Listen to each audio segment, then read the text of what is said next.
likely an Fair use under the copyright statute of 1976. Fair use, continuation of the lesson I just started. Fair use under the copyright statute. I'm not getting paid for this, strictly for educational purposes. My friend is Matter of fact, let me show y'all the statute real quick. I don't know who to contact or where to look for information about her, and it's a bit of worry for me. So fair use. International aid to withstand Russia's escalating onslaught. We don't have enough systems now to protect our country from Russian missiles. But our partners do have these systems. We repeat again and again that air defense systems should save lives, not collect dust in storage bases. Right. Let's go back to the video. This intensified fighting in Zaporizhia risks becoming a strategic nightmare for Ukraine, especially as its forces are losing ground in the eastern Donetsk region. Simultaneously, Russia is solidifying its grip on the Kursk region, claiming the recapture of two villages after a protracted battle. This marks a worrying development in Ukraine's cross-border offensive launched in August. Ukrainian soldiers report growing pessimism over the costly Kursk operation, where they remain outgunned and outmanned. Military analysts predict another wave of Russian offensives in December, raising fears of further setbacks for Ukraine. In retaliation, Ukraine has struck Russian border regions, targeting oil depots and industrial facilities in Rostov and Bryansk. Oil depots burned and industrial facilities suffer damage as Kyiv attempts to strike back against overwhelming Russian firepower. Moscow has made it clear that it is not willing to make concessions on Ukraine as Kyiv is initiating move towards negotiations, saying diplomacy can end the war. With Donald Trump returning to the White House, Ukraine fears military aid would be severely reduced. Kyiv is now scrambling to accelerate its own weapons production. It's a race against time, with both sides deploying their best war assets to gain the upper hand. Bureau Report, Beyond World is One. All right, talks are going hand in hand with repeated bombing and killing of civilians, and it seems to become something of a norm in the Russia-Ukraine war. Despite mounting pressure from the United States and Europe to reach immediate ceasefire, there's no end in sight. In the latest escalation, Ukraine has claimed that its forces struck a Russian military train.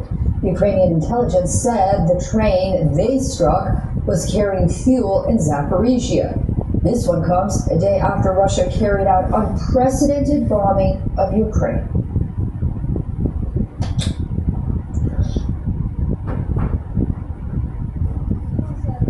Russia launched its biggest aerial assault on Ukraine. 367 drones and missiles stormed Ukrainian airspace. At least 13 people were killed in these strikes. As attacks and counterattacks continue on the battlefield, frustration is rising in Washington.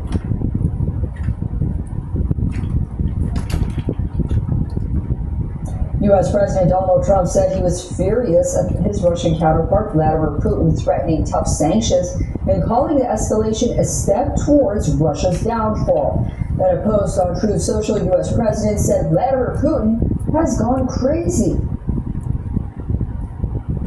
Yeah, I'll give you an update. I'm not happy with what Putin's doing. He's killing a lot of people, and I don't know what the hell happened to Putin. I've known him a long time, always gotten along with him, but he's sending rockets into cities and killing people, and I don't like it at all, okay? Growing up in Israel, I've never heard about Jesus of Nazareth, and even though I visited the Sea of Galilee in Jerusalem often, I didn't know. Reacting, that is, the Kremlin said that it could be due to an emotional overload and thanked U.S. President Donald Trump for assistance in launching Ukraine peace negotiations. Kremlin spokesperson Dmitry Peskov added that Russia struck under Ukraine's military infrastructure. He said the strikes are a response to Ukraine's attack on Russia's civilian infrastructure. The U.S. and EU back to impose sanctions on Russia to bring Putin to the table. Trump said he was, quote-unquote, absolutely considering increasing U.S. sanctions on Russia in response to the latest violence. Last week, the EU formally adopted the 17th round of sanctions, blacklisting some 200 tankers in the shadow fleet used by Moscow to circumvent restrictions on oil exports. Trump's timeline to end the war in Ukraine has gone for a toss, not just once, but multiple times. During his campaign, he claimed he would end the war within 24 hours after taking office. Then, his special envoy to Ukraine and Russia, Keith Kellogg, said the war would end within 100 days of Trump's inauguration. Now, 125 days has already passed since he took office, and the guns are yet to go silent in Ukraine.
Ukraine and Russia are exchanging fire on multiple fronts. Bridges are being destroyed, cities are burning, and oil depots are under attack.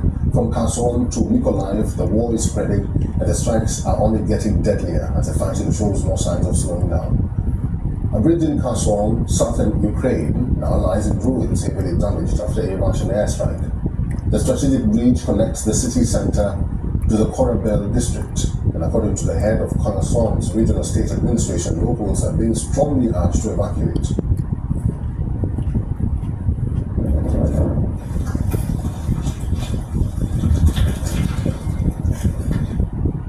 Meanwhile, in Ukraine's Mykolaiv, at least 7 people were injured in a missile strike, while 2 others were hospitalized, and 23 private homes, 12 apartment buildings, and a post office suffered damage.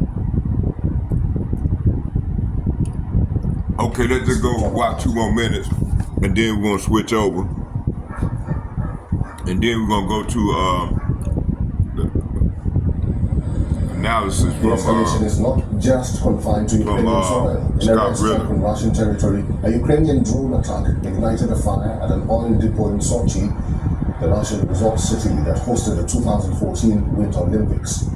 Russian officials say the drone wreckage hit an oil tank, sparking a massive blaze and temporarily disrupting air traffic. No casualties have been reported there. The strikes come amid a wider wave of escalation in Ukraine, vying to step up attacks in response to increasing Russian offensives. Over the past 24 hours, Ukrainian regions including Zaporizhia, Kharkiv, Kherson, and Mykolaiv have reported injuries from Russian attacks. On the diplomatic front, US President Donald Trump has issued a 10-day ultimatum to Russian President Vladimir Putin to end the conflict. His envoy, Steve Witkoff, is visiting Moscow today. Trump added that new sanctions could be imposed on Russia if the war continues.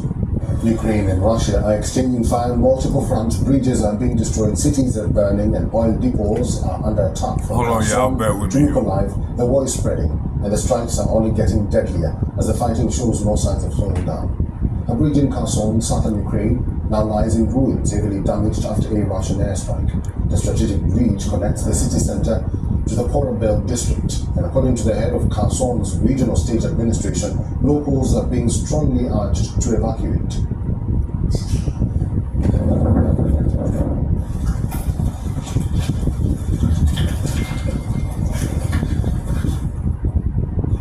Meanwhile, in Ukraine's Mykolaiv, At least 7 people were injured in a missile strike, while 2 were hospitalized and 23 private homes, 12 apartment buildings and a post office suffered damage. Ukrainian officials say the attack took place late on Saturday night and have released video showing residential buildings being torn apart.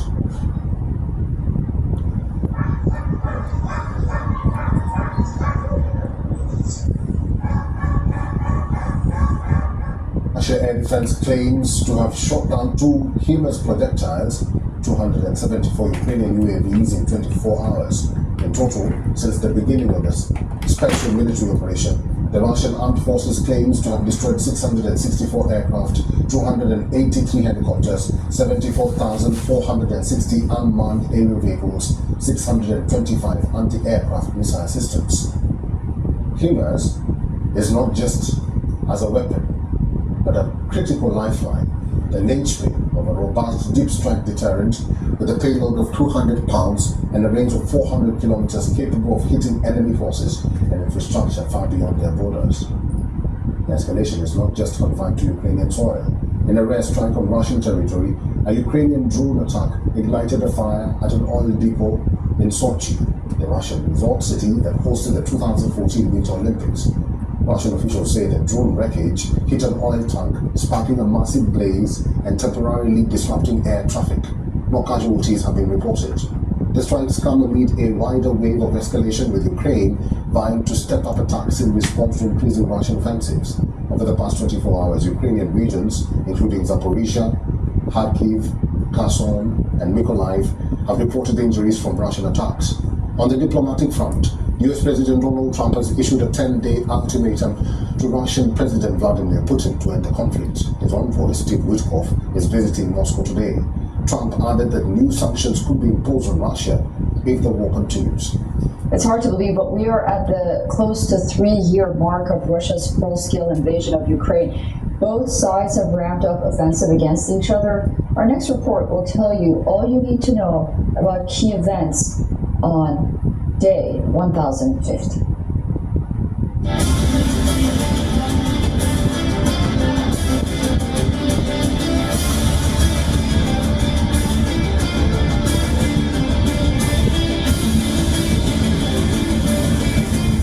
Russian firefighters battled for a second day to put out a blaze caused by a Ukrainian drone strike on an oil depot.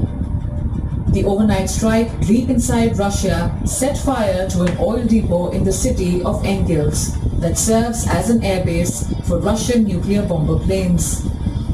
Moscow claimed 2 firefighters died battling the fire.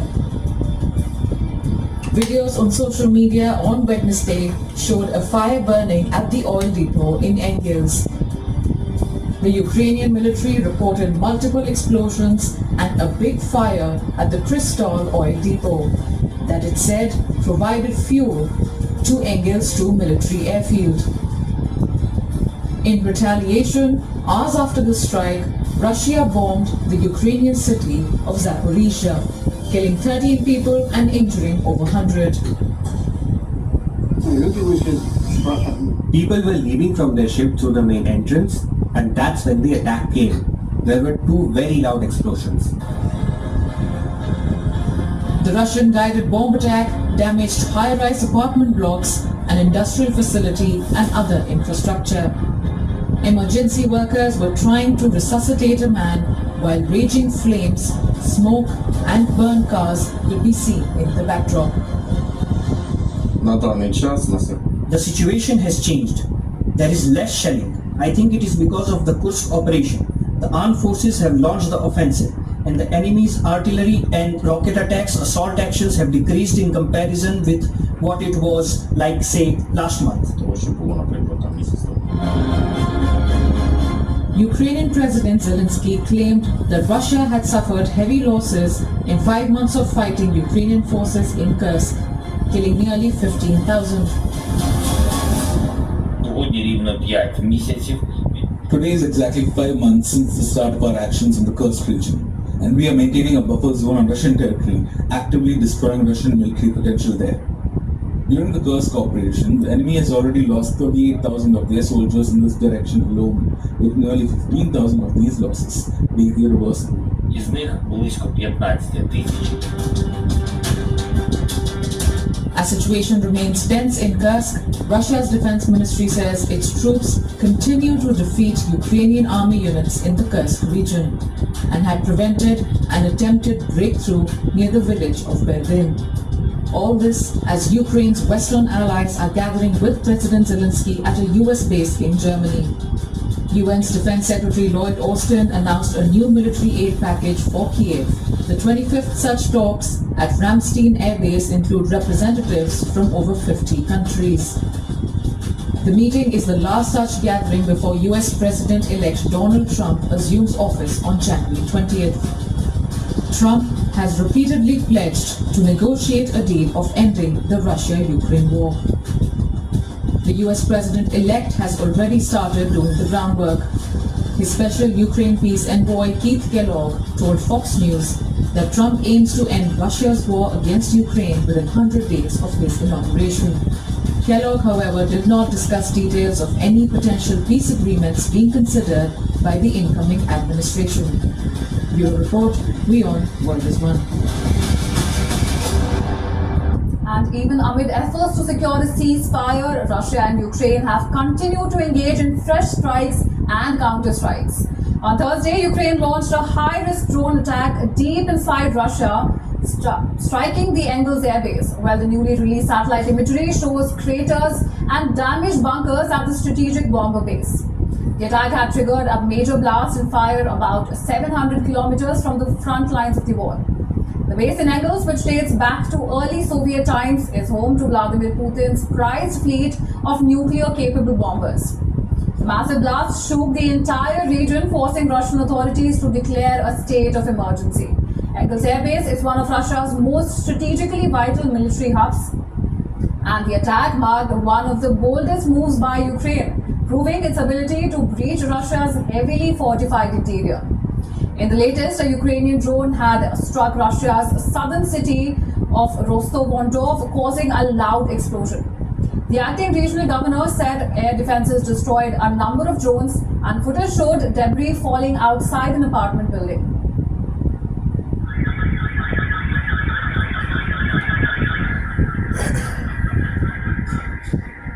Okay, we're gonna go ahead and watch this. Meanwhile, Ukrainian officials have claimed that Russian attacks have killed 2 people in Ukraine's southeastern city of Zaporizhzhia and injured several others. Footage showed rescue teams sifting through rubble and apartment blocks and homes with windows and facades badly damaged. 3 more casualties have been reported in Ukraine's north and east. Ukrainian emergency workers were seen responding to the site of a Russian airstrike in the border area of the Sumy region, putting out a fire in a building and recovering the body of a victim from the rubble of a destroyed home. Russia and Ukraine have also accused each other of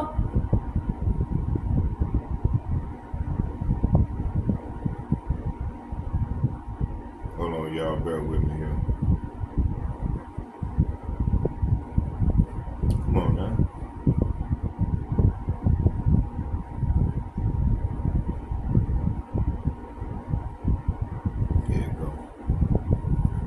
Hey, it's Ryan Reynolds here from Mint Mobile. Now, I was looking for fun ways to tell you that Mint's offer of unlimited premium wireless for $15 a... We made these. And he threatened to, or he said, I'm going to deploy Trident-capable Ohio-class. Welcome, everyone. Welcome back to another live stream. It's your host, Danny Haifong. We have a great show for you today, and we must begin by talking about both Trump and NATO are increasingly desperate and afraid as Russia meets their threats, which now have gone nuclear, with decisive action. Vladimir Putin, through Russia's foreign ministry, has lifted all self-imposed, this is a key word, self-imposed restrictions on the INF Treaty, which Donald Trump pulled out of in 2019. Remarking that the necessary conditions for its implementation have disappeared on the US and NATO side. So medium and short-range missiles can now be deployed just following Trump answering Dmitry Medvedev's mean tweets with nuclear submarine deployment and threats, with claims that he is ready for nuclear war. Our guests, we couldn't have better guests to discuss the truth and the dangers of all of this. We have Scott Ritter, former U.S. Marine Corps intelligence officer and UN weapons inspector, now journalist, geopolitical analyst, and author. And we also have former CIA analyst Larry Johnson, who is also a journalist and geopolitical analyst. Gentlemen, thanks so much for joining me today. Bom dia. Yes. Good day. Good day in Portuguese. Yes, well, let's talk then about these nuclear escalations. So here is the Russian Foreign Ministry's statement concerning the moratorium on deploying ground-based, intermediate, and short-range missiles. It goes straight to the point about the United States, basically that the fault lies at its feet, and that its self-imposed restrictions were not reciprocated by either the US and NATO, with both showing and demonstrating that they are committed to escalating these short and medium range missiles. And then we also have this ongoing saga where Donald Trump, in a spat with Dmitry Medvedev on X, said that he was ready for nuclear war. Here is what he said. When you talk about nuclear, we have to be prepared, and we're totally prepared. So let's begin with you, Scott. You have been on the show many times sounding the alarm about the dangers of nuclear conflict between the United States and Russia.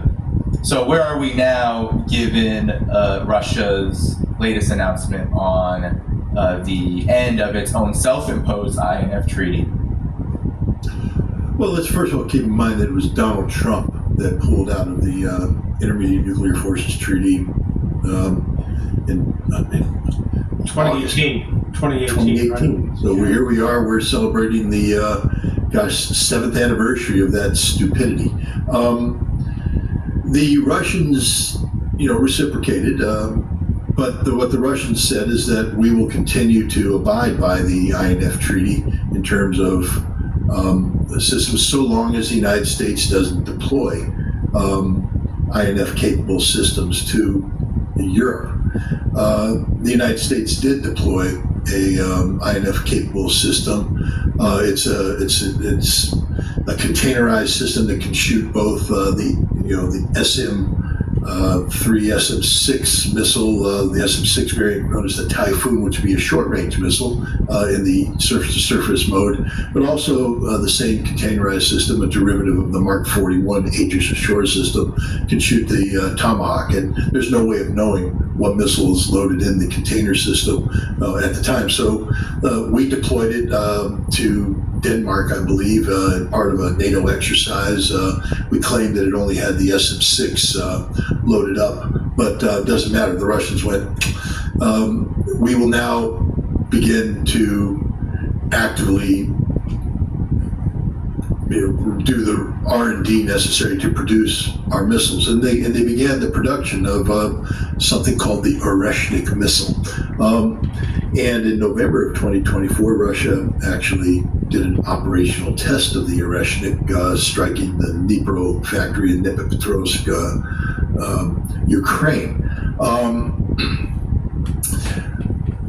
What we see happening now is simply the fact that the Russians have gone to serial production of the Oreshnik, and so now instead of having a handful of handmade missiles produced to do testing, they've gone into serial production, and they are producing missiles that are going out into the field, into operational units, and they have deployed the first operational units armed with Oreshnik missiles.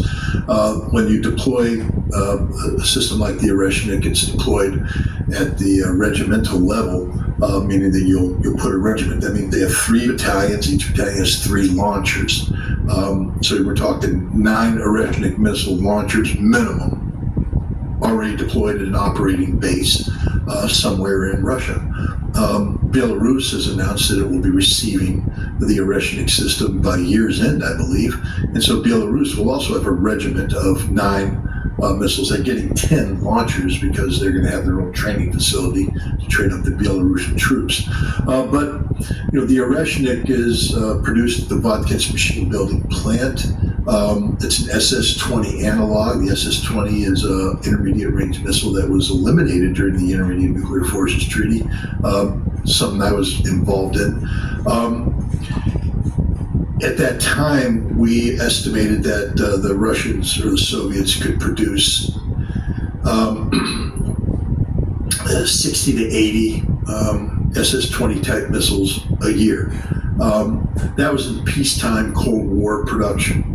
Now the Oreshnik is being produced in a quasi-wartime with real-world operational requirements. So my guess is that the Russians could probably up that production to around 100 or so Oreshniks a year. If it's 9 Oreshniks per regiment, we're talking about the Russians, and there'll be a reload capability here, plus the Oreshnik will be configured both for conventional and nuclear capability. So let's say 59, 45. We're talking about the Russians being able to field before year's end, probably in the area of 4 to 5 regiments, a couple divisions worth of Oreshniks, and then they're just going to keep producing them. And this is a game changer. It fundamentally alters the strategic balance of power in Europe. There's nothing the United States or NATO has that can counter this, both in terms of its conventional strike, which is a new capability. The SS-20 was not a conventional system; it was purely a nuclear system, and in its nuclear mode, it just changed the way it put all of Europe at risk. I mean, this is the thing. Medvedev's tweet basically said, "Europe, you committed suicide because now you guaranteed any future conflict will ensure the destruction of all your beautiful cathedral spires." It's the end of Europe. They want to go to war. The Oreshnik literally guarantees the destruction, physical destruction of Europe in the case of a nuclear war, and the fact that Europe will not be able to ride out a conventional war without suffering immense damage. There's nothing in the world today that can intercept an Oreshnik missile, and so this is absolutely a game changer. Does it destabilize Europe? I actually think in this case, at this point in time, brings about stability because Europe's going insane. Literally going insane in terms of their anti-Russian rhetoric and things of this nature. There's nothing Europe can do to match the Oreshnik, and there's nothing the United States can do at the moment to match the Oreshnik. The United States is seeking to deploy what they call the Dark Eagle, a intermediate range hypersonic missile. It was supposed to be deployed last year, but we don't know how to build it. And so we have yet to operationally field this system. They're talking about maybe sometime in 2026 getting the Dark Eagle up there. But an interesting thing about Medvedev's tweet, it's not just about the Oreshnik. He said that, and other systems. The Oreshnik is a derivative of what's called the RS-26 Rubyezh, which was a missile that the Russians had under development, but it ran into problems because of the INF Treaty. The Rubyezh, deployed with certain warhead configuration, could be flown to ranges below intermediate range threshold set by the treaty. But the problem is if you put on a different warhead configuration, it can be flown to ranges greater. And once a missile is flown to ranges greater, it becomes an intermediate range missile as defined by the treaty. And the Russians didn't want to be seen as crossing over that threshold, so they put the deployment of the Rubyezh on hold.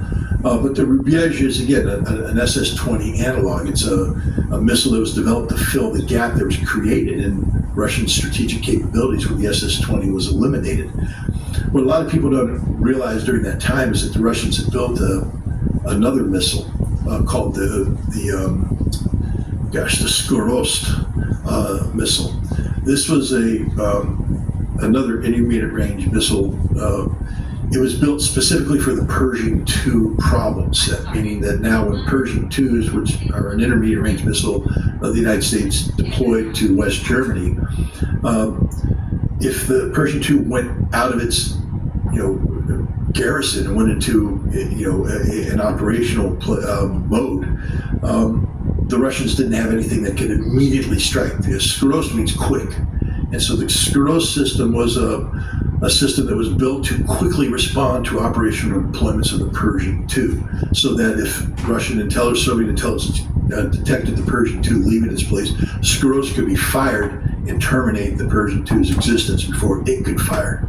The reason why I bring this up is that the Oreshnik is not the system to counter Dark Eagle. There will have to be a Skuros type analog produced to counter the Dark Eagle, so that when the Dark Eagle is deployed to Europe, if it goes to an operational place, there will be a new Russian system. And this is what Medvedev has alluded to, and I believe it's something I've been saying all along, that the Russians will fall back on Soviet doctrine and Soviet operational requirements set by the capabilities of NATO and the United States. And if we deploy Dark Eagle, there will be a new missile. It'll be the analog of Skuros. I don't know what they're going to call it. This is, again, game changer. It's checkmate in favor of Russia. People need to understand now that the Russians have dominance across the totality of the battlefield. I don't know if you saw Ukrainian drone operators do a post on Telegram, I think a couple weeks ago, where they mocked NATO. They said, we're getting our asses handed to us by the Russians, who have mastered drone warfare. They hunt us down and kill us before we can launch our drones now. The Ukrainians were doing pretty well in drone warfare, but now, as soon as they deploy, the Russians have done pattern of life analysis of how the Ukrainian drones operate. And the second they go operational, the Russians are killing them, slaughtering them. This is why the Russians are making the progress they are in Kursk and Sumy and elsewhere, where they used to be stopped cold by Ukrainian drones. They now just power right on through.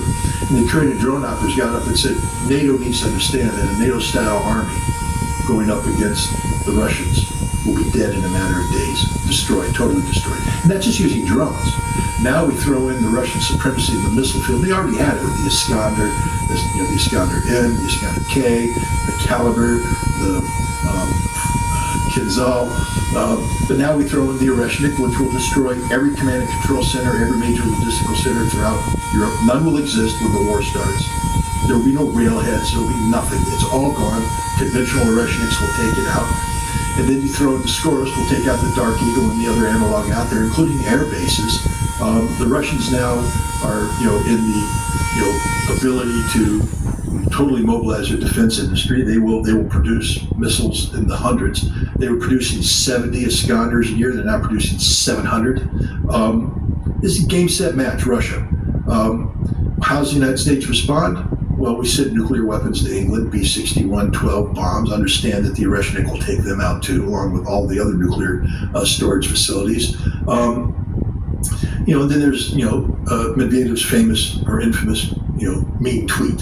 His mean tweet didn't say anything outrageous. It simply was a response to the stupidity of Lindsey Graham and others who threatened Russia with preemptive strikes. Basically saying, if you Russians don't continue this, we know how to do this. Ask the Ayatollah. There's basically a threat of, decapitation strike, first strike by the United States. And all Medvedev did is say, hey, we got the dead hand. The dead hand is a Cold War system known as perimeter. It's real. Even though Medvedev said, if it exists, it exists. I know. I inspected at least 3 of the missiles that are associated with this system back in 1990. Those are SS-25, since then upgraded SS-27 variants. Without getting too much detail on it, if we attempted a preemptive strike and it succeeded, let's say we killed Putin and Medvedev and everybody, blew out their command and control and all that, and we tried to take out their nukes. The perimeter has sensors all over Russia to detect radiation, detect seismic waves, and they monitor communications. And when you get a radiation detection, seismic detection, and communications no longer function, then the dead hand kicks in. These missiles that I talked about are launched. They have a broadcast capability. They don't carry warheads. They'll put out the launch codes, and everything in the Russian arsenal gets launched immediately to the United States, and the United States ceases to exist. That's the dead hand. And all Medvedev said is, you want to talk about preemptively striking us? We got the dead hand, and you'll turn into the Walking Dead. Trump apparently didn't understand that, because he does nuclear better than anybody, and he threatened he said, I'm going to deploy Trident-capable Ohio-class submarines. Here's the interesting thing, and I'll leave it at this. This is why it's so dangerous. The dead hand was created in the conceived in the late 70s, fielded in the early 1980s, out of a fear that the Pershing II / Ohio class / Trident capability gave the United States real preemptive first strike decapitation capability, especially if the Trident submarine comes close to Russian shores, Soviet shores, and fires the Tridents in a reduced trajectory, which eliminates being detected by long-range radars and provides shorter flight times. And that's why they built it. They built it because of the Trident. They built the Deadhand because of the Trident, because of the fear that the United States would put Ohio-class submarines near the shores and fire the Trident. So what did the president do? The president ordered 2 Ohio-class submarines to move closer to Russian shores.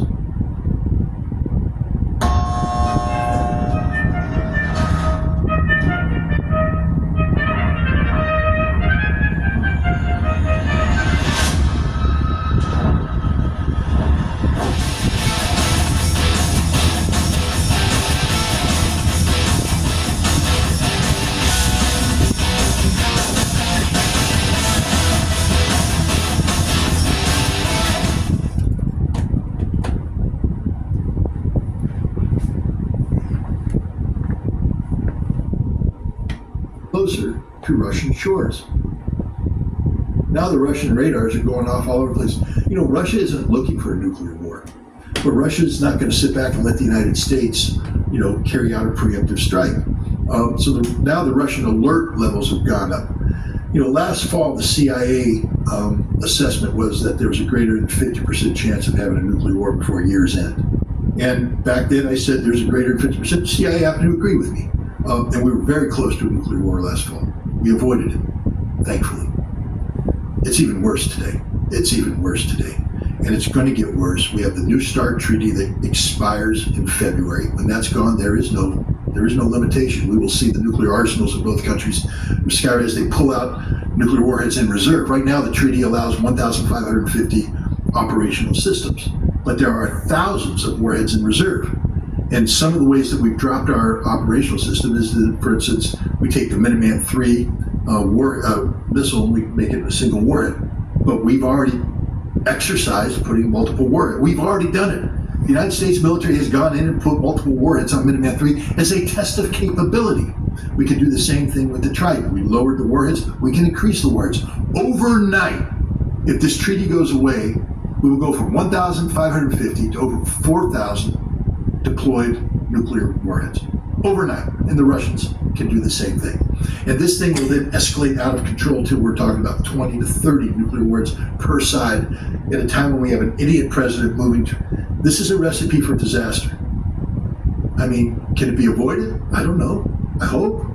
I mean, Donald Trump actually told a TASS correspondent on July 29th that he can't imagine allowing New START treaty to expire. He said, these are the kinds of things we don't allow to expire. Then what are you doing to keep it in play? Where are the negotiations? They're not happening. What's happening is the president's mouth is running away, and we're in an extraordinary danger situation. Anyway, that's a long answer to a short question. I'm sorry. I'll turn it over to Larry.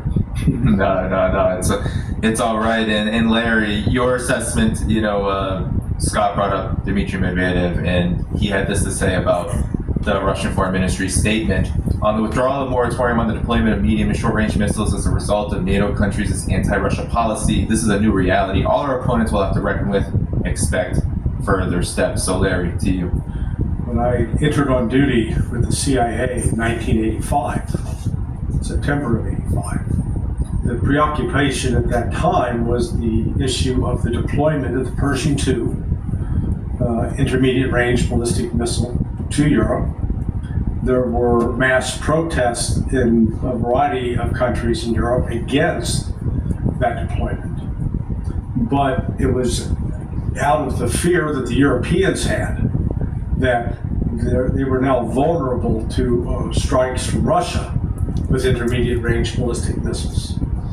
That the negotiations took place between Reagan and Gorbachev, and Ray McGovern was directly involved with all of that at the time. And it produced the INF treaty. It was in, I think like December of '87 they finally signed it. Now, despite the tensions that existed between the United States and then Soviet Union, because remember we were busy funding the Mujahideen, these Islamic extremists in Afghanistan, and killing a lot of Russians, a lot of Soviet soldiers. Despite that going on, we were still able to talk and find a negotiated settlement here with the INF treaty, and it did in fact reduce and eliminated, for 38 years, until Bush dropped out of it, or Trump dropped out in 2018. So, roughly 33 years where that threat had abated. And as Scott did such an excellent job of pointing out, it's back, and it's back with a vengeance, because now you've got Russia uniquely equipped in a way that the West is not. And then when you get into the issues of air defense systems that are capable of shooting down either ballistic or hypersonic missiles, the United States and Europe has nothing. They have nothing that can defeat the Russian capabilities. But what's really alarming are the signals that are being sent by Washington while Donald Trump is president. Let's start with June 1st, with the spider web attack that took place at the strategic air bases throughout Russia. Now they failed, but there still was showing an intent and the capability that was then of using the drones that was then replicated a month later, or I guess 2 weeks later, in Iran with the attacks and the decapitation attack that took place. So if you're a Russian military or intelligence analyst, you're sitting here watching, say, here's the West carrying out, helping Ukraine carry out these drone attacks. And I'm sure they did get assistance out of Azerbaijan to take out our nuclear air threat from the bombers. Then that's followed up by a decapitation attack in Iran. Then that's followed up with this General Christopher Donahue, just off the cuff at a NATO meeting, talking about how quickly the United States could overrun Kaliningrad and defeat the Russians. And saying that at the same time that Trump, and I don't know if Trump knew he was signing off on this, but Trump has to take the credit, he's president, redeploys those nuclear gravity bombs, not just to England, but to at least, I think, 6 other NATO bases throughout Europe. First time that, we had withdrawn those in about 2008.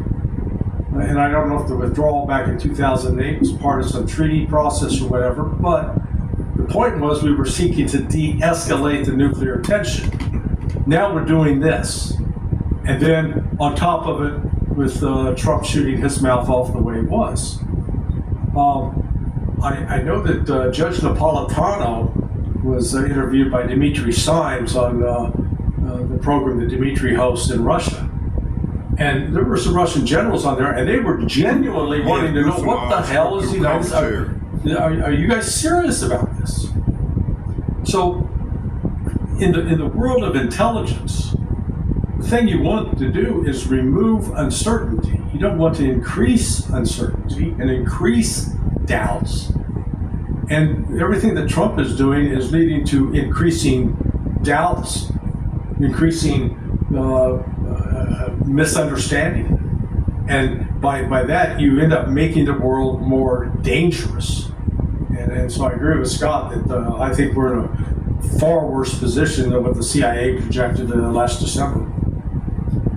Yeah, and Scott, you mentioned the New START treaty and its expiration and the dangers of that. Perhaps you could elaborate on this, given that you do have a project out. This is on your Substack. You have Project 38, which is a campaign centered on the production of documentary film 38 Minutes, seeking to put nuclear disarmament back on the table as an American policy priority, so people can donate to that in the video description after the show.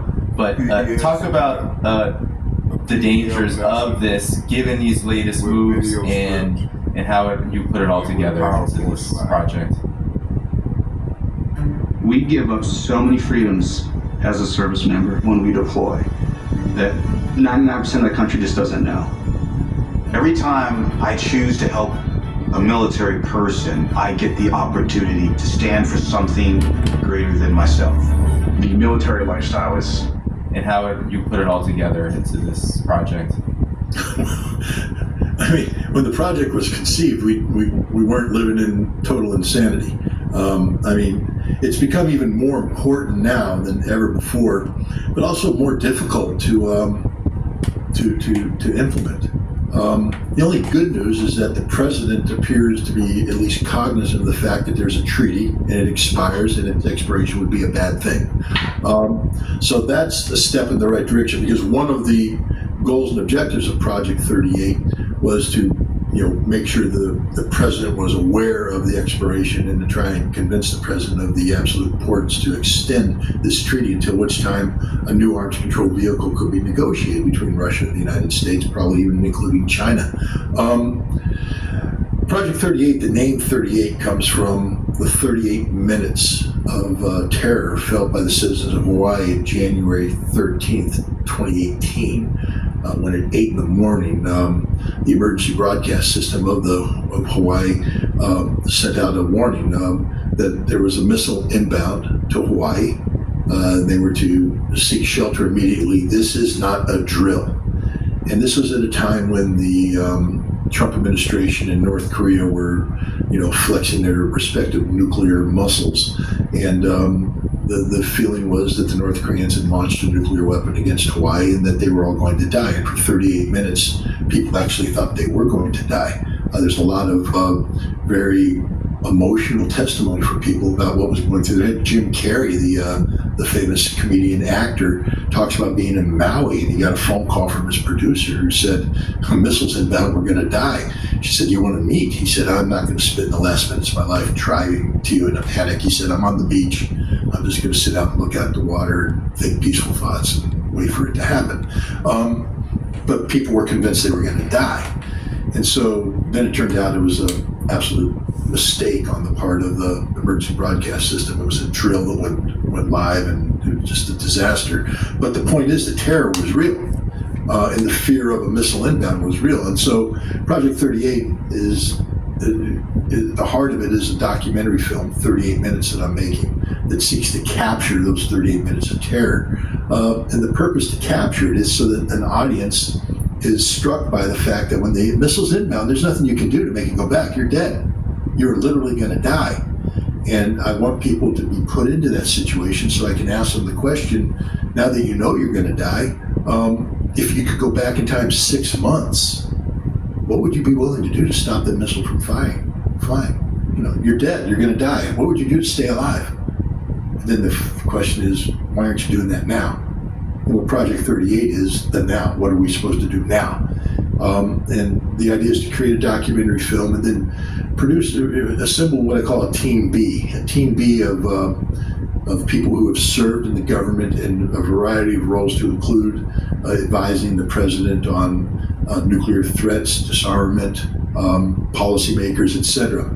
Team B is a concept that comes out of the 1970s, when the CIA produced a national intelligence estimate about Soviet missiles that the foaming in the mouth neoconservatives disagreed with. The CIA is saying, hey, you don't have to worry too much about Soviet missiles. And they want to say, no, we need a new arms race to justify the building of the Peacemaker, the Midget Man, small ICBM, rail-borne missiles, new submarines, the whole thing, B-1 bombers, B-2 bombers, conceptual. So they assembled a Team B of outside experts who then put together their opposing view. What I would like to do, in recognition that the president is being advised by the worst people in the world, literally people who know nothing, are ignorant. He has some people around him who are good, but they need help. To put together a Team B and seek an audience with the president or his senior advisors to brief them on this alternative viewpoint that'll be fact-based, based on reality, not on theory and not on ideology. to convince the president of the absolute necessity of extending New START. All I want is an extension. This is the easiest thing in the world. Extend it 3 to 5 years so that we don't have the cap removed, so that we can keep the cap low, and we can begin a process of negotiation. But the Russians are like, what is there to negotiate? You don't even want to talk to us. You still have this ridiculous policy of seeking the strategic defeat of Russia. Why in God's name would we get rid of the one thing that prevents your strategic defeat from ever happening, our strategic nuclear forces? So there needs to be a whole bunch of changes underway. That's not the purpose of Project 38. That would be the purpose of what comes after Project 38. Project 38 is simply about extending the New START treaty and the measures there. So there are some things underway. The film is being produced. There's some other things I hope to announce in a week that are happening. The bringing together Team B, and then once we get that done, to begin a PR campaign to take the film out there, show it, to generate support, so that in December we can go down to Washington, D.C., hold a gathering at the National Press Club, get a large LED screen, mobile screen, put it in Lafayette Park and play the movie for the president, make sure it can be seen by the Oval Office, and seek the audience and make the case, and hopefully get the president to agree that come February 4th, I believe it is, that this treaty will not expire, it will be extended. But this is going to require a lot of work, both here in the United States and in Russia. We actually need the Russian help on this one. We need Russia to, The Cuisinart air fryer toaster oven is your canvas of self-expression. It heats evenly and is much faster than the oven. We need Russia to, indicate that it would be receptive to this. Right now, look, we just had the Russians say, you guys scrapped the INF treaty, we're now deploying INF systems. This is tough. This is tough. The Russians are right. There's no reason, you can't say they're wrong to do this, but we're headed in the wrong direction. And so, Project 38 is, I think it's one of the most necessary projects that I could think of. I did Operation Dawn last year, which was designed to bring to the attention of the world the danger of nuclear war and trying to get candidates to commit to policies that avoid it. But through the grace of God and luck and everything else, we navigated those shoals. And I think Operation Dawn helped. Danny, you were an important part of that. Larry, you as well. This was a team effort, and I'm looking for a team effort on Project 38. So you can go to my Substack, ScottRitter.com. You'll see the Project 38 button. You can read about Project 38. And I hate to ask for money, but I'm just telling you, these things don't happen for free. Just getting the National Press Club, which was essential in Operation Dawn. I just want to say the briefing we did at the National Press Club helped turn the corner to get things done that avoided a nuclear war, or helped avoid a nuclear war. That's a $12,000 to $15,000 proposition, just renting that space. And this can only happen with help. So if there's people that think this is a good project, go to ScottRitter.com, go to the donate button and donate. I will tell you that the donations that have been received so far, I don't want to, I can't say anything right now, but this time next week, you'll understand what your donations did. And then by the end of the month, you'll understand, or I think mid-September, Let's go into this thing, man. No, that ain't gonna happen, man. It's gonna be war, man. So what is the hell they talking about? Understand even more. Bible said, hey, this thing gonna go down, man. Ain't nothing they can do. Project 38 ain't gonna help them, man. Thus said the Lord, man, he been ready to destroy this place, man.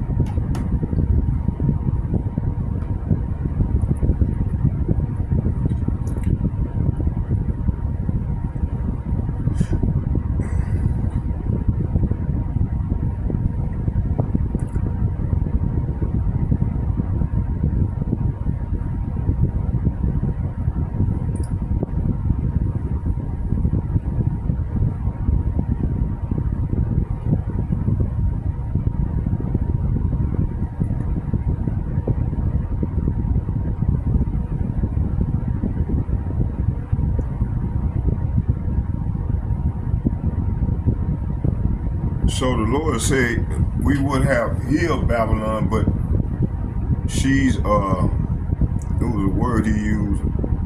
And so the Lord, Project 38 is vain thinking. Scott Ritter or any other person can stop the judgment that's coming forth. You know, they can try everything they want to try, but it's not going to work because ain't no escaping the Lord's judgment.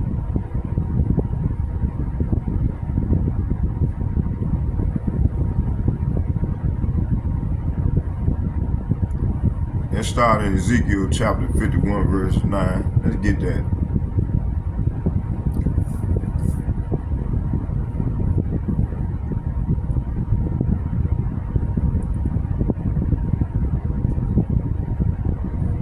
Isaiah chapter 51.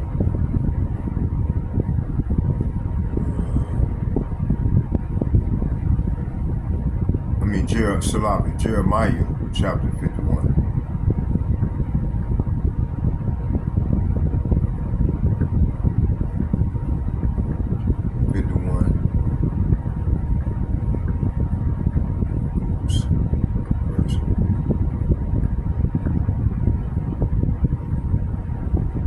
Let's start at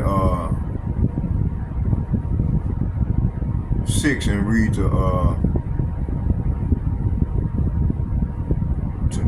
9.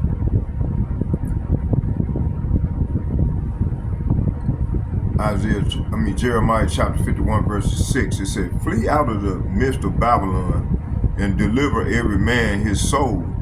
Be not cut off in her iniquity, for this is the time of Yahweh's vengeance, and he will render unto her a recompense." See, verse 7, it said, "Babylon has been a golden cup in Yahweh's hand, that made all the earth drunken, and the nations have drunken after her wine. Therefore the nations are mad." See, these nations are mad. Okay. Verse 8, it said, "Babylon is suddenly fallen and destroyed. Howl for her, take balm for her pain, if so she may be healed." Verse 9, it said, "We would have healed Babylon, but she is not healed." See, "Forsake her and let us go everyone into his own country, for her judgment reacheth unto heaven and is lifted up even to the sky." See, so her judgment don't reach up to heaven. So no, the Lord ain't letting that go. So right now the Lord said there ain't gonna be no peace. The Lord won't smoke, you see.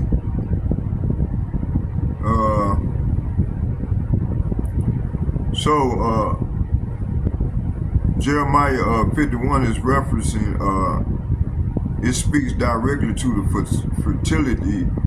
futility of trying to fix or preserve Babylon, America, and the Western system in face of divine judgment. So that's not going to happen. It said, "We would have healed Babylon." The nation tried diplomacy, sanctions, deals, and alliances with Babylon's decline. But Babylon's decline. Political figures like Trump and analysts like Scott Ritter may suggest strategic plans to avoid world war or collapse, but their efforts are vain. "But she is not healed." What is this saying? It says she's not healed. We would have healed Babylon, but she's not healed. The Most High already sealed her judgment. This is spiritual. This is prophetic, not policy or peace talk or NATO summit. Or NATO summit can reverse it. So forsake her and let us go every one into his own country. This is a warning for the righteous to spiritually separate from Babylon's system. Let's get Revelation chapter 18 verses 4. Bear with me. Let's hear some more of this.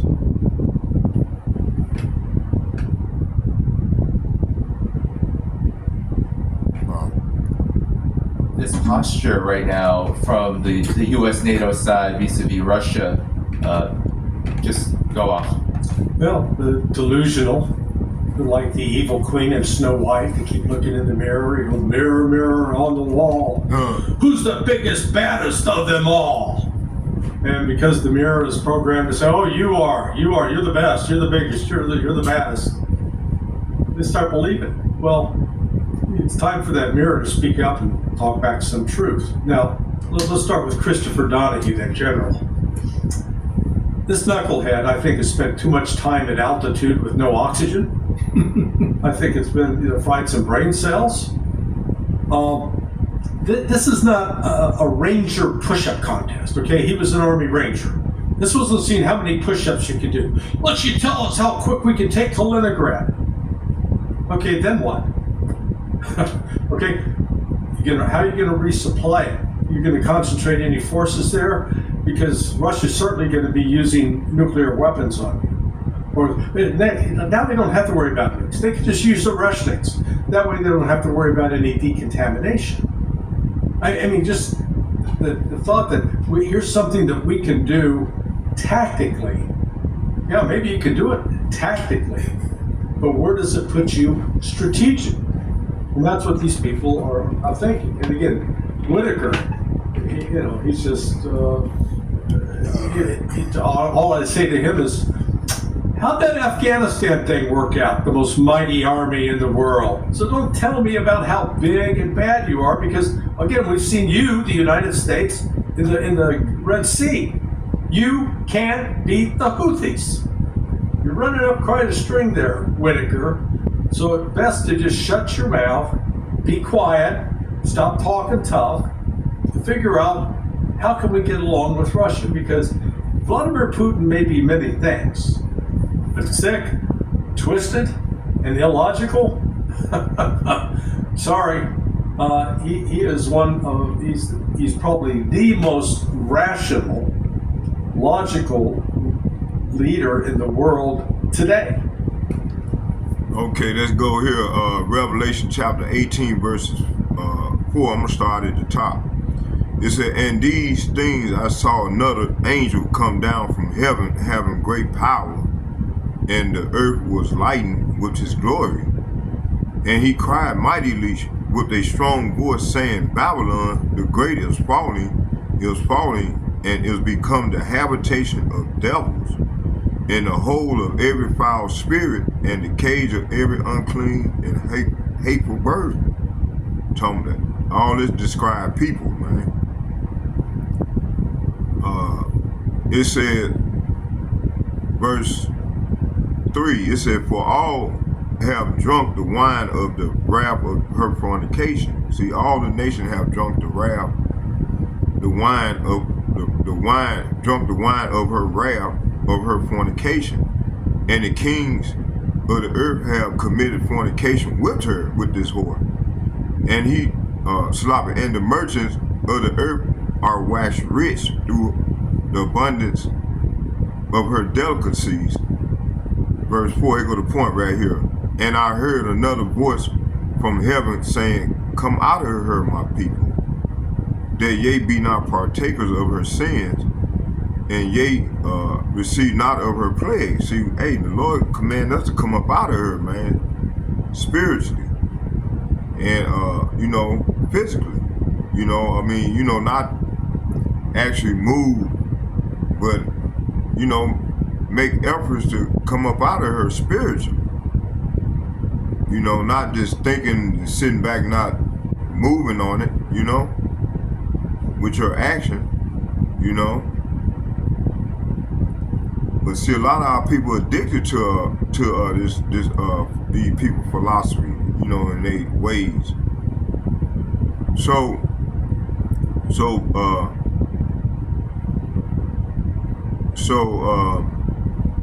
So the Lord said, forsake her and let us, everyone into his own country, see? So a lot of you people, man, they getting passports up out of here before all hell break loose. And so spiritually, the Lord said, forsake her and let us, everyone go into his own country. So we got to be in this mindset of who we are and come up out of here spiritually. Okay? To stop trusting in its ways, its leaders, or its false peace. For her judgment reacheth unto heaven, and her sins are piled up high, from slavery, bloodshed, wars, and deception, to blasphemy and rebellion. It's reached the Most High's throne, and there's no escape, see?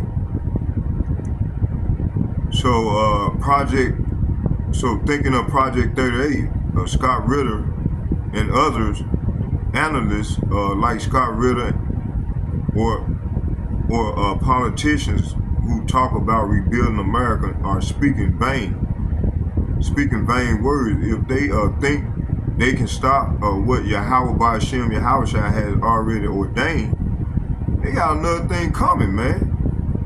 The Lord done deceive these people, man. Let's go here to Isaiah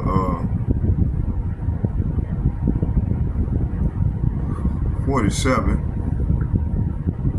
verse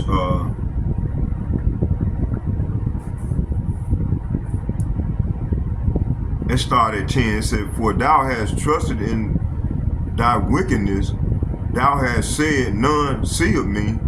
Thy wisdom and thy knowledge, it has perverted thee. So they wisdom and they knowledge of science and technology, so on and so forth, and their philosophies have perverted them. It said, thy wisdom and thy knowledge, it has perverted thee, and thou hast said in thy heart, I am and none else beside me, see? Verse 11, here go the point right here. It said, therefore shall evil, say what? Therefore shall evil come upon thee, thou shalt not know from hence it riseth, see? And a mischief shall fall upon thee, thou shalt not be able to put it off. See, right now you can see a lot of these Edomite 6, 7, 8 years ago, they wouldn't have been out here homeless, think crisis that they facing right now. But hey, the Negro, Latino, Native American been going through this shit consistently for over hundreds and hundreds of years. Okay? It says here, and mischief shall fall upon thee, and thou shalt not be able to put it off. See, that's what's going on. And desolation shall come upon thee suddenly, when thou shalt not know. See? So the Lord Putin gonna let them arrows fly, man. So no amount of strategy, weapon, economic plan, or warning will stop the pledge, that evil that I was talking about in 2nd Ezra chapter 15 verses 5. Wars and collapse the Lord is sending. This is not about politics. This is divine warfare, see? So ain't no escaping Yahweh Ba'Shem Yahushua's judgment. That's why the remnant must repent, stay separate, and stay watching. And the fall of Babylon is inevitable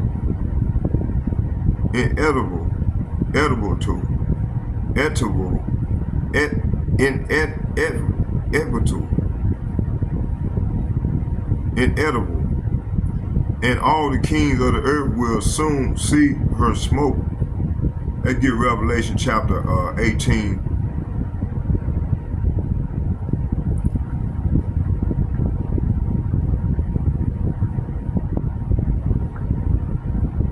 Hold on. 18.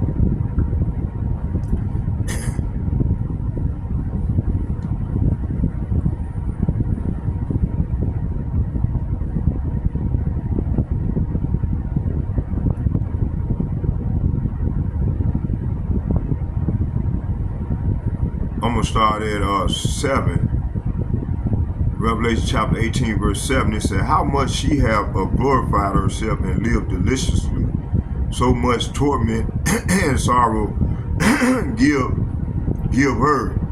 For she said in her heart, I sit a queen, and am no widow, and shall see no sorrow." See, this is the pride of these people here in Babylon, and mainly Esau, Edom. "Therefore shall her plagues come in one day, death, mourning, and famine, and she shall be utterly burned with fire. For strong is Yahweh by Hashem, Yahushua power, who judges her." Verse 9, it said, "And the kings of the earth who have committed fornication and lived deliciously with her shall bewail her and lament for her when they shall see the smoke of her burning, standing afar off for the fear of her torment, saying, Alas, alas, that great city, Babylon, that mighty city, for in 1 hour is thy judgment." See, so this is what's coming, man. Okay?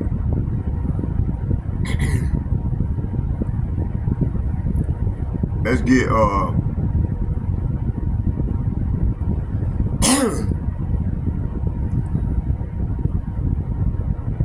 let's go here to so the war is escalating. Okay, let's go here to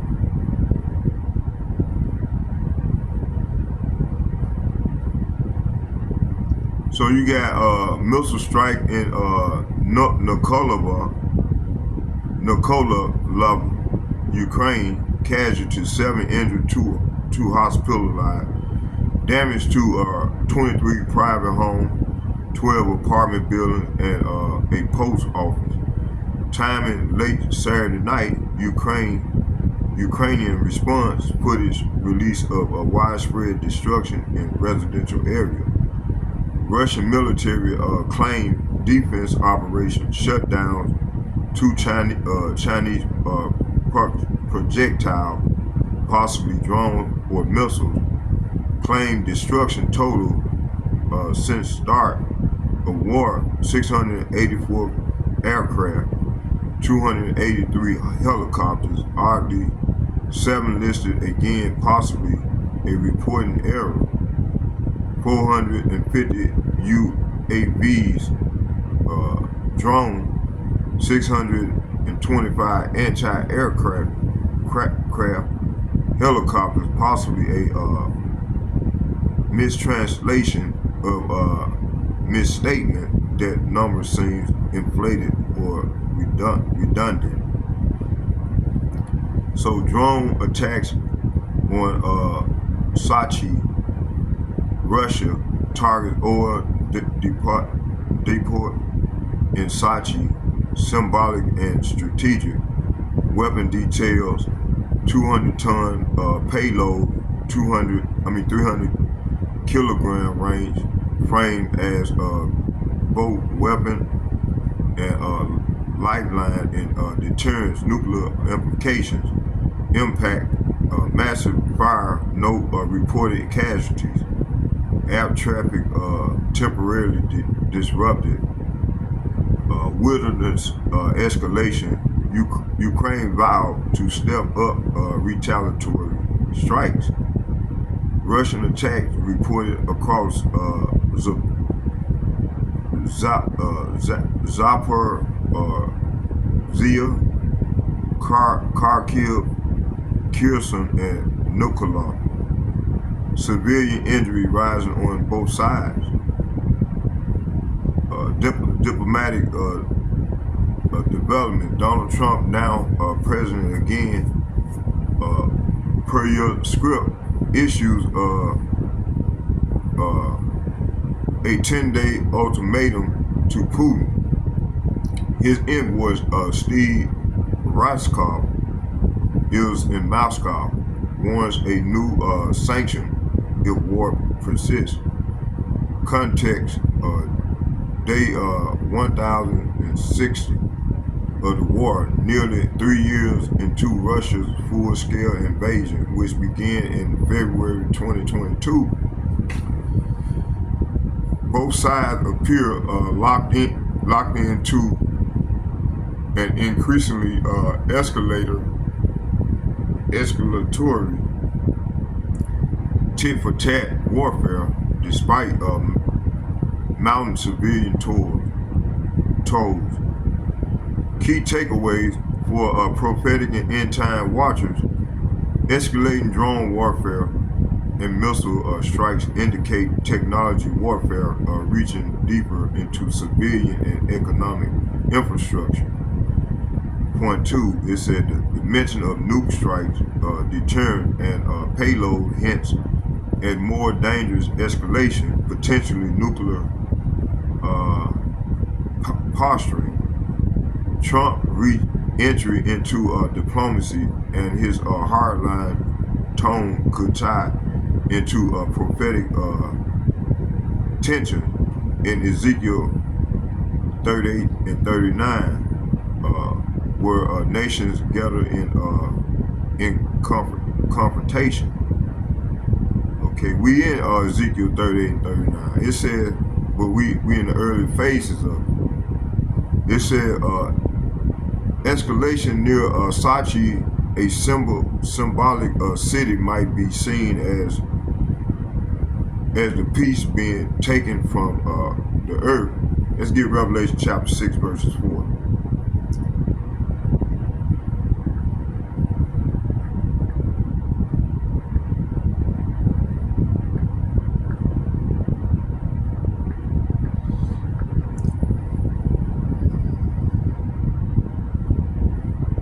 Let's start at the top and read to 4. It said, and I saw when the Lamb opened one of the seals, and I heard as it were the noise of thunder, one of the 4 beasts saying, come and see.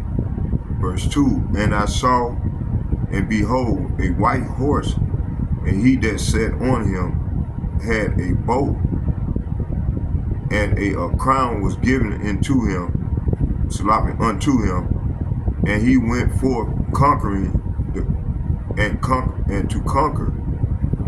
Verse 3, it said, and when he had opened the second seal, I heard the second beast say, come and see.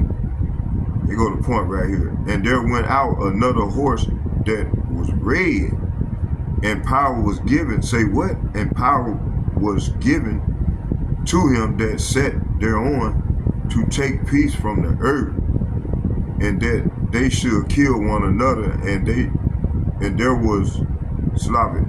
was given unto him a great sword. See? So this represents Esau.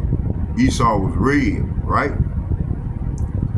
So with 2025 nearing a full-scale global alignment into a technocratic and militarized order, this could also tie into the wars and rumor of wars, prophecy, see? So this was the least plan from all along. You know, this is how they're going to get rid of a lot of people. You know, and they depopulation agenda. They get Matthew chapter 24.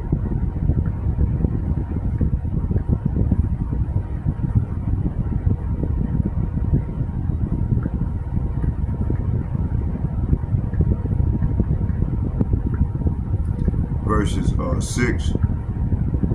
It said, and ye shall hear of wars and rumor of wars. See that ye be not troubled, for all these things must come to pass, but the end is not yet. Verse 7, for nation shall rise against nation, and kingdom against kingdom, and there shall be famine and pestilence and earthquakes in diverse places. See? Hey, is this not going on right now? So let's go here to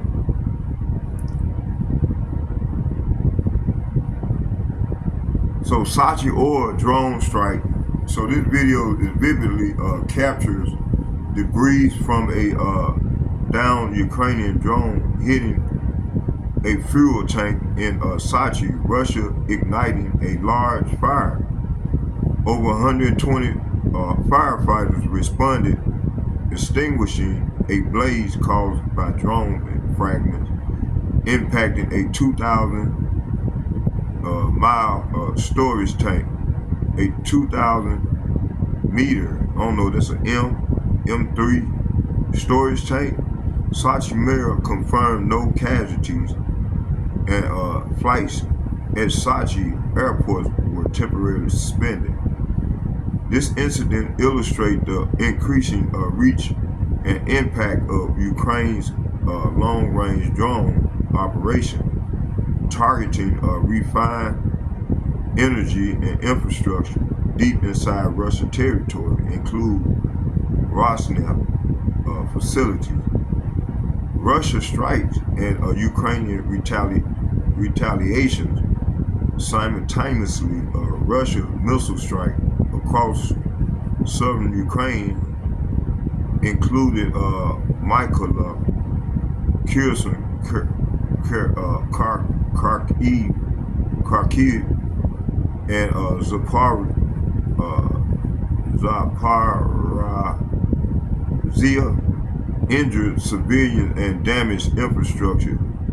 In Mykolaiv alone, 7 people were injured, numerous homes were damaged and destroyed. Ukraine reports Russia launched 76 drones and 7 missiles overnight, intercepting most but suffering damage in 8 separate locations across the Ukrainian region. Russia claimed to have shot down 93 Ukrainian drones during the same period, demonstrating fierce air defense battle over Russia and the Black Sea. Diplomatic developments and escalation risk. U.S. President Donald Trump has set a deadline of August the 8th for progress towards a ceasefire warning by broader sanction if Russia refuses diplomacy. Meanwhile, Ukraine and Russia have tentatively agreed on a prisoner exchange of 1,200 individuals following talks in Istanbul, through no formal peace deal has been reached. Escalation is evident as Kyiv targets symbolic targets like Sochi. Russia internal response, including arresting social media influencers who filmed near the burning depot in a politically charged stunt, reflecting Haiti's domestic sensitivity to enemy successes. So context analysis and key themes, it said drone warfare escalation, Ukraine advances capability to strike deep into Russian territory, challenge the traditional front line. Sochi, a symbolic resort city, shows Kyiv's strategic escalation. Civilians' infrastructure risk. Both sides increasingly target cities and civilian-linked infrastructure, raising risk of collateral damage, humanitarian crisis, diplomatic pressures mounting. Trump ultimatum and ongoing prisoners negotiation mark intensifying global involvement, even as dialogue stalls. Symbolic momentum shift. Attacks on energy infrastructure in Russia heartland send a psychological and strategic signals of capability and vulnerability, prophecies and global tension, escalating civilian impact, nuclear implication, etc., bridges to energy assets, and potential escalation may resonate with a prophetic framework of world conflict led by rising powers. So, Ukraine, final take, Ukraine strike on Sochi marks a bold escalation in the conflict, targeting strategic infrastructure well within Russia's borders. Russia reprisal on Ukraine city continue while geopolitical tension rising, heightened by U.S. diplomatic pressure and ongoing prisoner swap. The war continues to evolve into a complex interplay of high-tech warfare, symbolic messaging, and global political brinksmanship. So, yeah, I'll show some of the videos on the next part of the lesson. So, let's go to let's close right here. It says escalation between Ukraine and Russia, especially the drone strike on Sochi, and border warfare into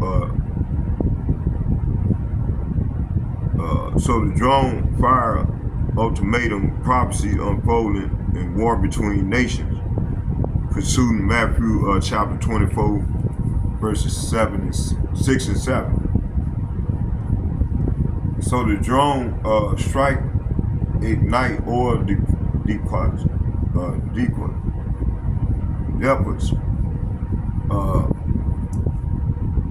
and presidential delivery ultimatum in world inches closer to the final hour. These are not just geopolitical events. These are divine chess moves unfolding right before our eyes. Let's go here, let's go into scriptures. The fire and destruction of infrastructure, drone wreckage strike, Sochi oil depot, depot, causing a massive fire and air disruption. Isaiah 34.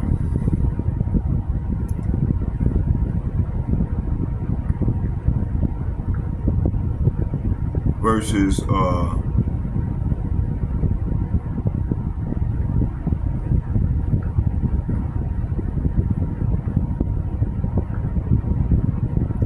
it said, for it is the day of Yahweh's vengeance and the year of recompenses for the controversy of Zion. See, so verse 8 is saying, for it is the day of Yahweh Hashem, Yahushai's revenge, the year when Edom will be paid back for all it did to Israel. Verse 9, and the stream thereof shall be turned into pitch, and the dust thereof into brimstone, and the land thereof shall become burning pitch. Verse 10, and it shall not be quenched, nor night nor day. The smoke thereof shall go up forever. From generation to generation it shall lie waste, and none shall pass through it forever and ever. So this is the Lord's judgment on Babylon. So just like the prophecies of burning pitch and endless smoke, we're now seeing petroleum-based destruction played out in real time. Oil tanks bursting in flames, cities smoking, and infrastructure consumed by fire. This is the judgment by fire foretold in the scriptures, and it's only a foreshadowing of what's to come globally. Escalation among the nation. Trump issued ultimatum, both sides ramps up attacks. No peace in sight. pursuing Matthew chapter 24, verses 6, verses 7. We just read it. It said, and there shall, and ye shall hear of wars and rumor of wars. See that ye be not troubled, for all, but nation shall rise against nation, and kingdom against kingdom. See? So, I'm roughly paraphrasing. Matter of fact, let's get it. Let's go back there again.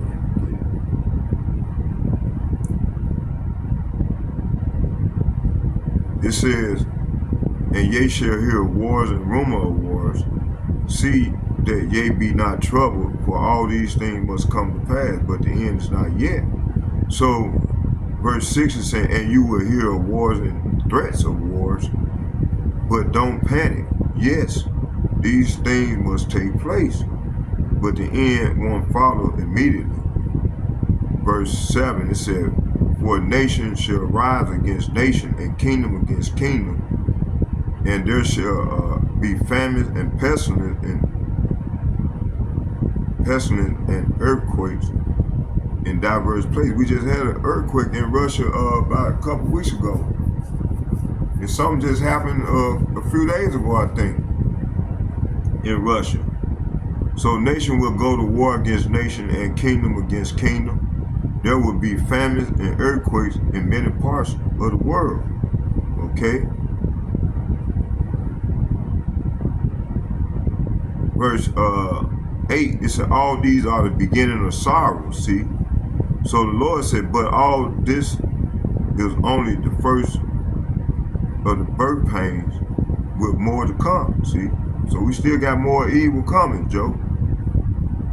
So Mashiach, Yahushua Mashiach warned that the last days would be marked by constant warfare, not just on a battlefield, but through rumors, threats, and ultimatums.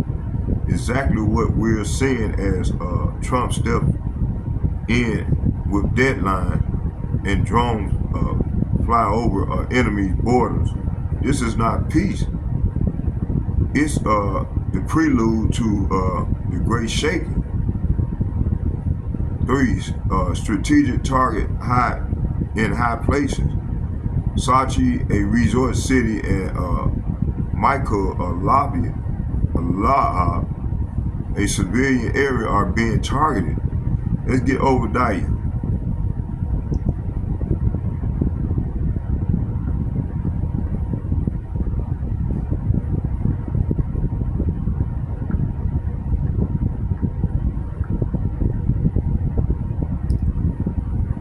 It started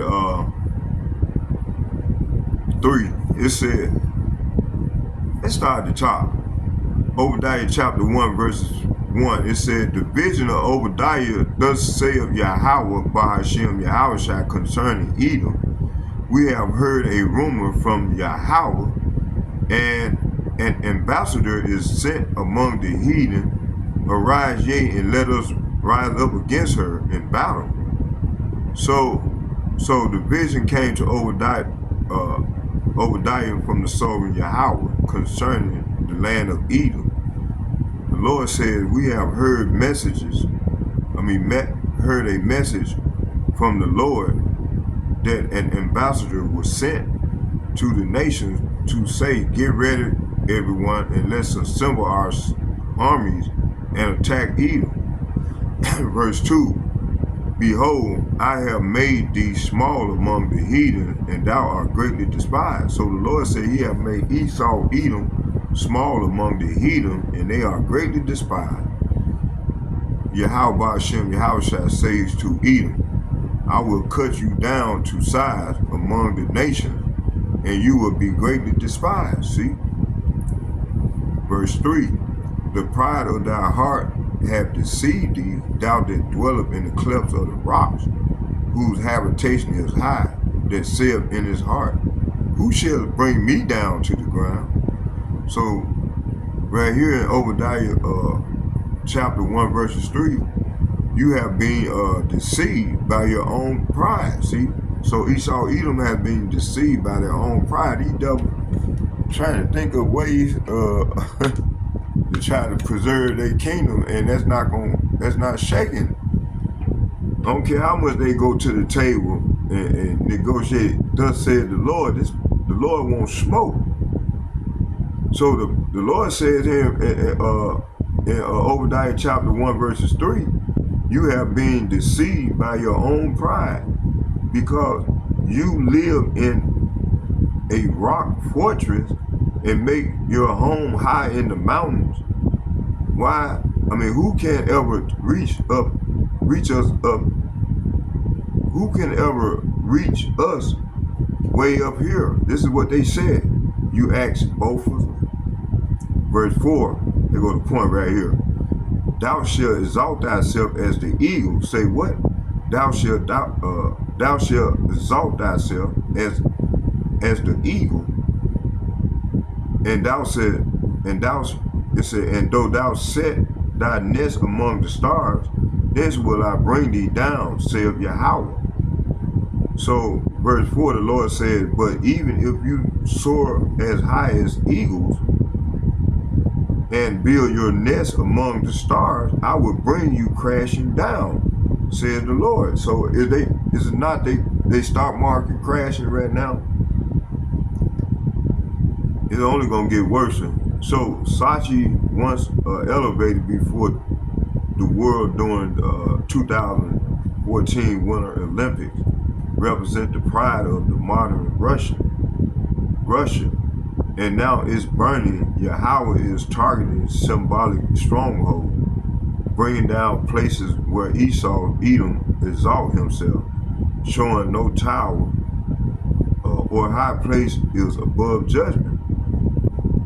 Okay, the earth is polluted and defiled. So drone fires at oil storage causes pollution, smoke, and devastation.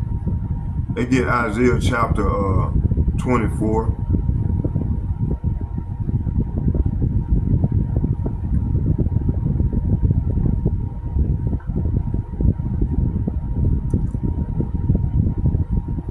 Verses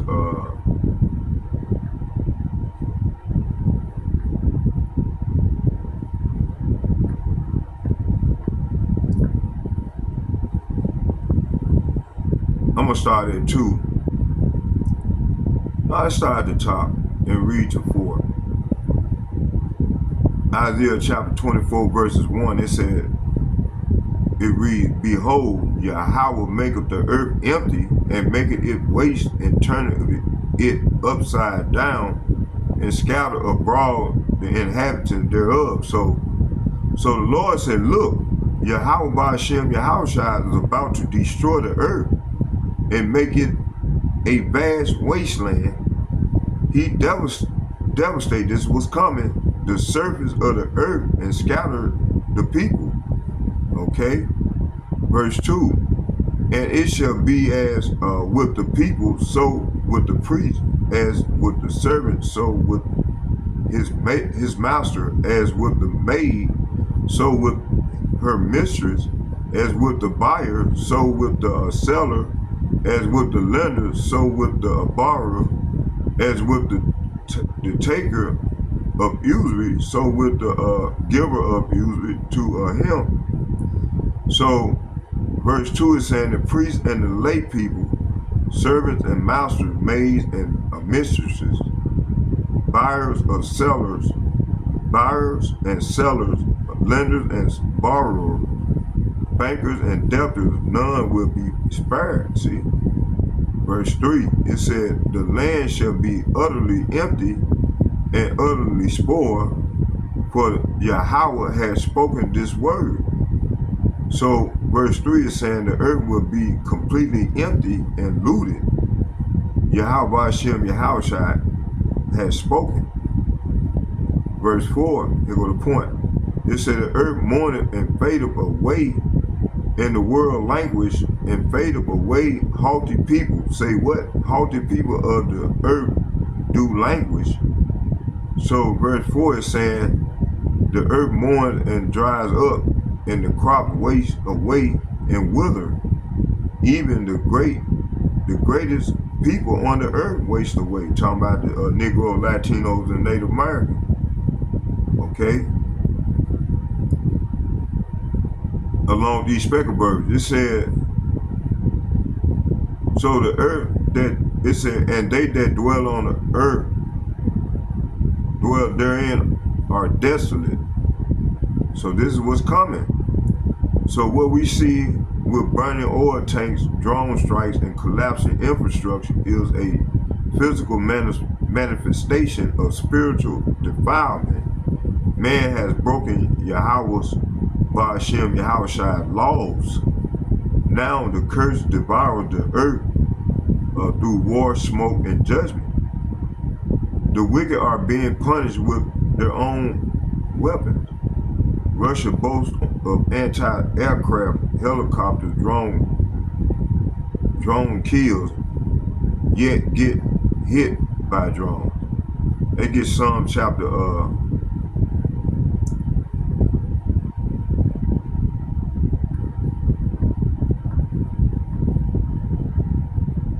Psalm chapter 7 verse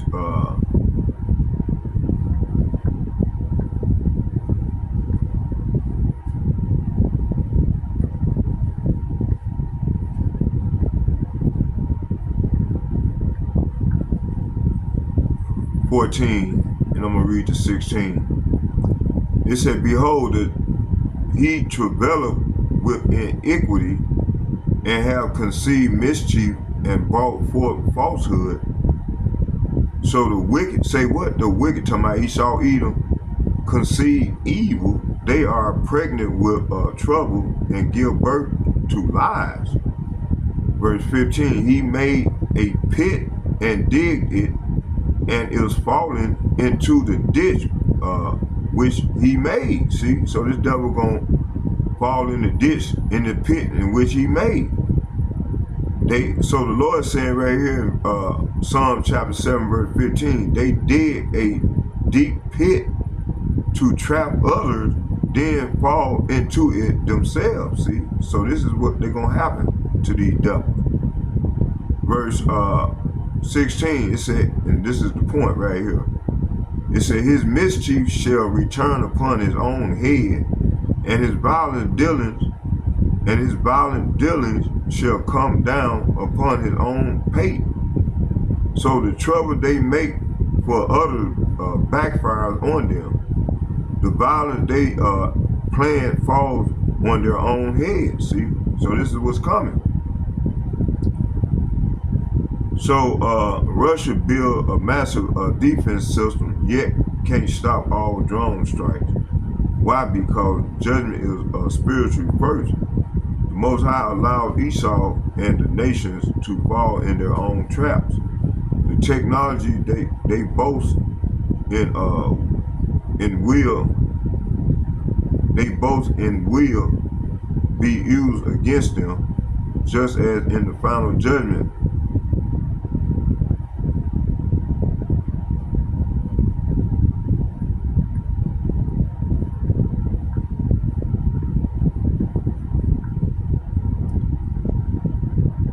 Isaiah chapter 54.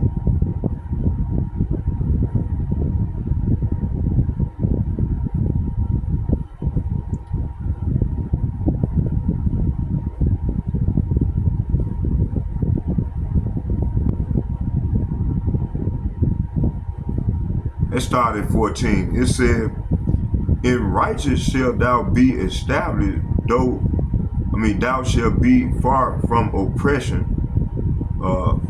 For thou shalt not fear, and from terror, for it shall not come near thee.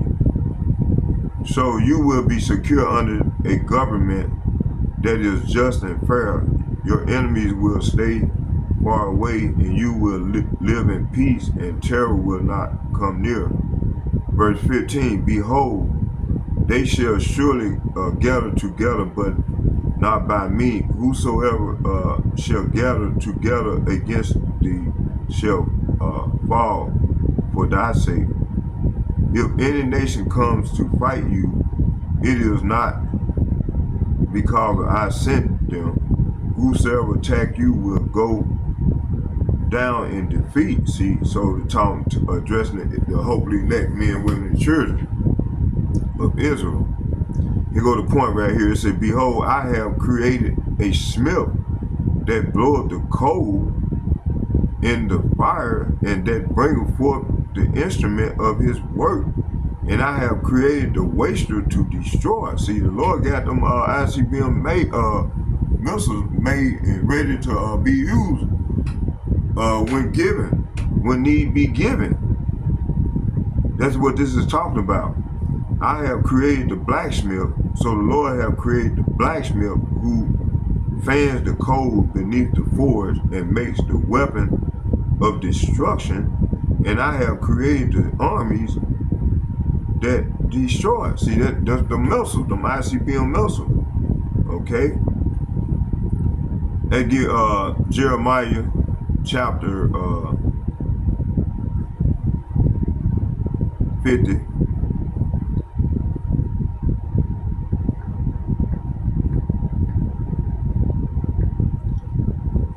Verse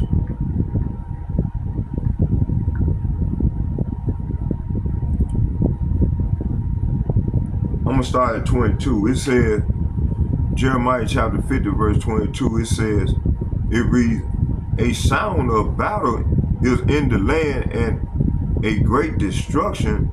So this is what's coming to Babylon. So the Lord said, let the battle cry be heard in the land. Is it not being heard right now? A shout of great destruction. Hey, this is what the prophet shout out. Starting with the elder apostles and the bishop and like-minded men on down to myself. Verse 23, how is the hammer, say what? How is the hammer of the whole earth cut asunder and broken, and how is Babylon become a desolation among the heathen nation? So this place gonna become desolate.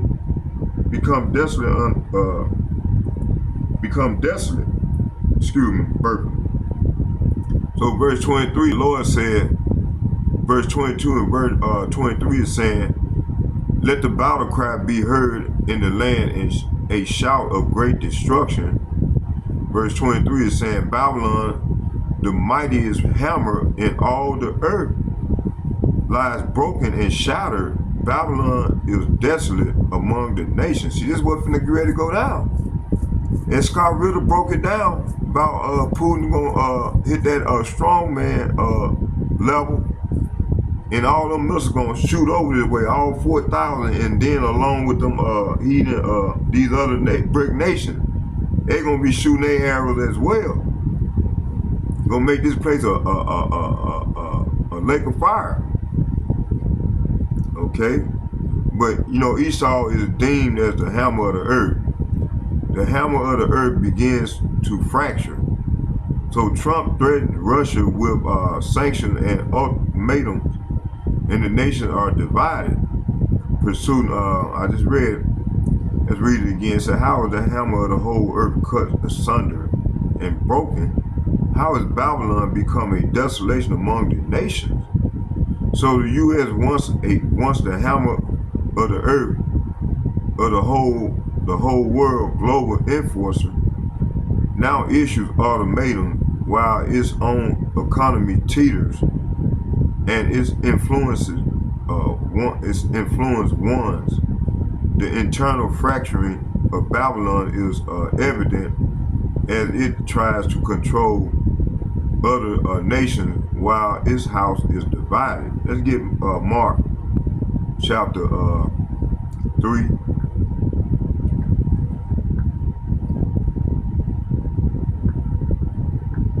Mark chapter 3, verse 24, and it reads, it said, bear with me here.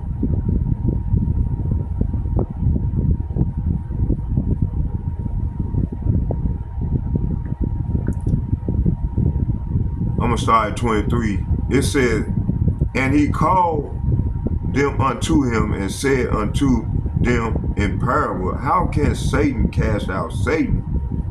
So Lord Yahushua said in Mark chapter 3 verses 23, Yahushua called them over and responded with an illustration. How can Satan cast out Satan, he asked.